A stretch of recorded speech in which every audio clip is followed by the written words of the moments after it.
श्री सतगुरु सिरजनहार सच्चिदानंद साईं। श्री सतगुरु सिरजनहार सच्चिदानंद साईं। रबदा सच्चा अवतार सच्चिदानंद साईं। रबदा सच्चा अवतार सच्चिदानंद साईं। श्री सतगुरु सिरजनहार सच्चिदानंद साईं। श्री सतगुरु सिरजनहार सच्चिदानंद साईं। 11 वचना दे सारे वचन निभाए ने। उजड़े वसाए तूते डुब दे तराए ने। 11 वचना दे सारे वचन निभाए ने। उजड़े वसाए तूते डुब दे तराए। गुण गाए कुल संसार सच्चिदानंद साईं। गुण गाए कुल संसार सच्चिदानंद साईं। श्री सतगुरु सिरजनहार सच्चिदानंद साईं। श्री सतगुरु सिरजनहार सच्चिदानंद साईं। सच्चिदानंद साईं। सच्चिदानंद साईं। ओम साई राम, जय साई राम। श्री साई सच्चरित्र अध्याय 52। निराकार रूप में आज भी है साईं बाबा। काका साहेब का संशय निवारण। लकड़ी की तख्ता। निराकार रूप में आज भी है साईं बाबा। यद्यपि श्री साईं बाबा ने महासमाधि ले ली और उनका 3.5 हाथ लंबा पंचभौतिक शरीर हमारे मध्य में नहीं है, फिर भी वे निराकार रूप में हमारे मध्य आज भी विद्यमान हैं। उनके समाधिस्थ होने के बाद भी अनेक लीलाएं हुई हैं, जिनसे प्रतीत होता है कि श्री साईं बाबा आज भी विद्यमान हैं और पूर्व की भांति आज भी भक्तों की सहायता करते हैं। अतः भक्तों को चाहिए कि वे बाबा के प्रति अनन्य भक्ति भाव रखें। इससे उन्हें भौतिक व आध्यात्मिक लाभ भी होगा। पूर्व में भी बताया जा चुका है कि श्री साईं बाबा सद्गुरु थे। सद्गुरु ही जीवन के परम ध्येय आत्मज्ञान की उपलब्धि करा सकते हैं। यह भी तथ्य ध्यान में रखना चाहिए कि गुरु मार्गदर्शन तो देते हैं, लेकिन उस पथ पर आगे बढ़ना शिष्य को ही पड़ता है। अतः विवेक बुद्धि से अभ्यास करने से संसार की वास्तविकता का अनुभव हो जाएगा और संसार के प्रति वैराग्य भाव जागृत हो जाएगा। तब इस बात का भी ज्ञान हो जाएगा कि ब्रह्मा का दूसरा रूप गुरु ही है। यह दृश्यमान संसार उनका प्रतिबिंब मात्र है। सारता गुरु का ध्यान गुणगान करने से ही शिष्य में भगवत दर्शन की योग्यता आकार परमानंद की प्राप्ति होती है। इसमें संशय नहीं करना चाहिए। काका साहेब का संशय निवारण। यह पूर्व में बताया जा चुका है कि बाबा ने काका साहेब दीक्षित को एकनाथ महाराज के ग्रंथ श्रीमद् भागवत व भावार्थ रामायण का नित्य पाठ करने को कहा था। तभी से काका साहेब इन दोनों ग्रंथों का पाठ करते रहे हैं और उनका यह क्रम बाबा के समाधिस्थ होने के बाद भी बराबर चलता रहा। एक बार की बात है कि काका साहेब मुंबई स्थित चौपाटी के प्रातः समय एक नाथी भागवत का पाठ कर रहे थे। श्यामा माधवराव देशपांडे व काका महाजनी भी उस समय वहां मौजूद थे और ध्यान पूर्वक पाठ श्रवण कर रहे थे। 11वें स्कंद के दूसरे अध्याय का पाठ चल रहा था। उसमें नवनाथों का वर्णन है, जिन्होंने राजा जनक को भागवत धर्म की महिमा बतलाई थी।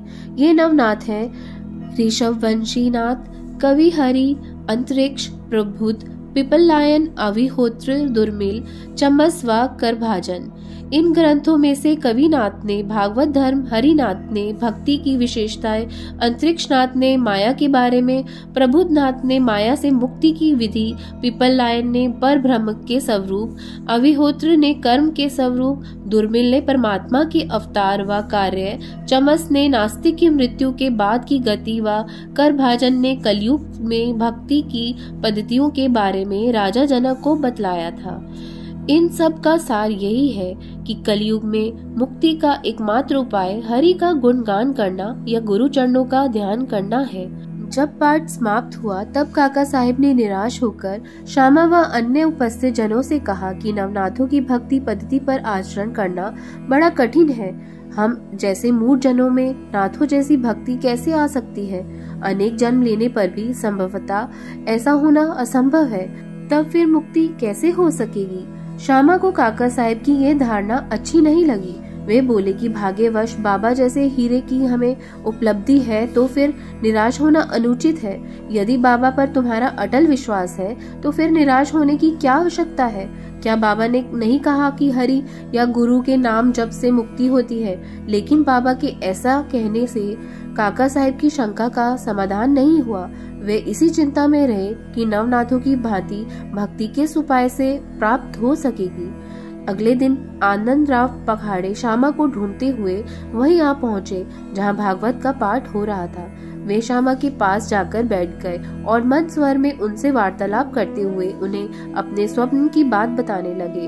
उनको कानाफूसी करते देख काका साहब ने श्यामा से पूछा कि उनमें क्या कानाफूसी हो रही है। तब श्यामा ने कहा कि कल आपने जो संशय किया था यह उसी का समाधान है। कल बाबा ने पखाड़े को स्वप्न में जो कुछ कहा है वह आप इन्हीं के मुख से सुनो। जब वे स्वप्न सुनना चाहते थे काका साहब सबसे ज्यादा उतावले हो रहे थे। स्वप्न में बाबा ने यही कहा था कि विशेष भक्ति की कोई आवश्यकता नहीं है, केवल गुरु को नमन व उनका पूजन करना ही पर्याप्त है।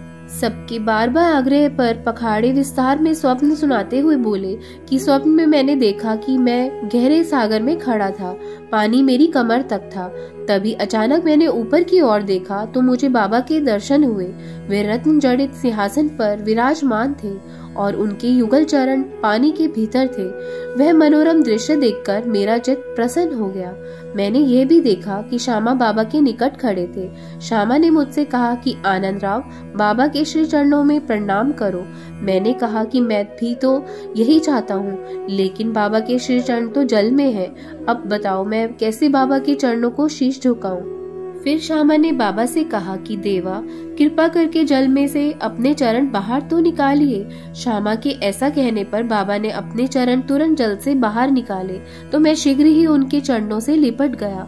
तब बाबा ने मुझे आशीर्वाद देते हुए कहा कि अब तुम आनंद से जाओ, घबराने की कोई आवश्यकता नहीं है, अब तुम्हारा कल्याण होगा।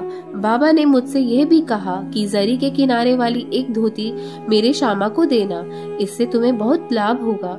बाबा की आज्ञा से पखाड़े एक धोती भी लाए थे। वह धोती काका साहब को देते हुए उन्होंने प्रार्थना की कि काका साहब, कृपा पूर्वक आप ये धोती श्यामा को दे दें। लेकिन श्यामा ने ये धोती स्वीकार न करते हुए कहा कि जब तक बाबा स्वयं मुझे अनुमति नहीं देते तब तक मैं ये धोती स्वीकार नहीं करूंगा।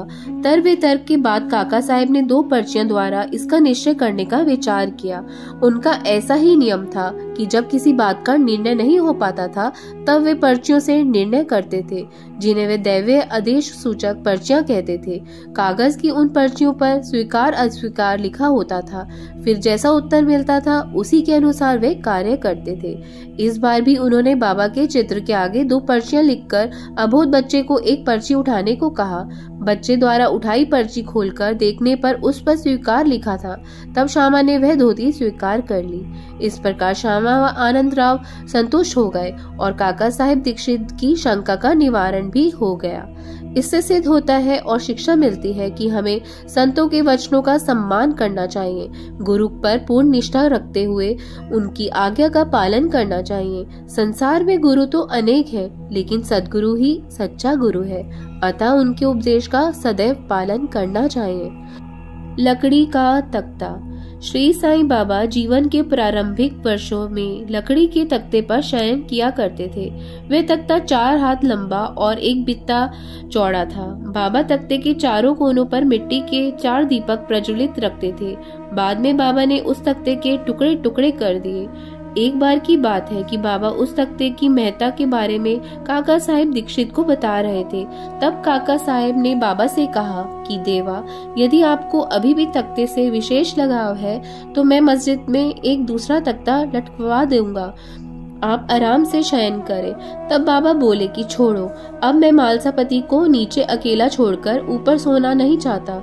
इस पर काका साहब ने कहा कि आज्ञा करे तो एक तख्ता मालसापति के लिए भी लटकवा देता हूँ। लेकिन बाबा बोले कि मालसापति भला तख्ते पर कैसे शयन कर सकते हैं? तख्ते पर शयन करना सरल कार्य नहीं है। ऐसा वही कर सकता है जो गुणी हो, जो नेत्र खोलकर नींद ले सके, वही ऐसे तख्ते पर शयन कर सकता है। मैं भी भी जब शयन करता हूँ तो भालसापति को अपने बाजू बगल में बिठाकर अक्सर उनसे यही कहता हूँ कि मेरे हृदय सीने पर अपना हाथ रखकर देखते रहो कि कहीं मेरा भगवत जाप भगवान का नाम जब बंद ना हो जाए। मुझे जरा भी नींद लेते देखो तो तत्काल जगा दो। लेकिन इतना भालसापति से हो नहीं पाता। वे तो स्वयं झपकी लेने लग जाते हैं और नींद में उनका सिर लुढ़कने लगता है। उस समय उनका हाथ मुझे पत्थर जितना भारी लगने लगता है। तब मैं जोर से पुकारने लगता हूँ कि ओ भगत।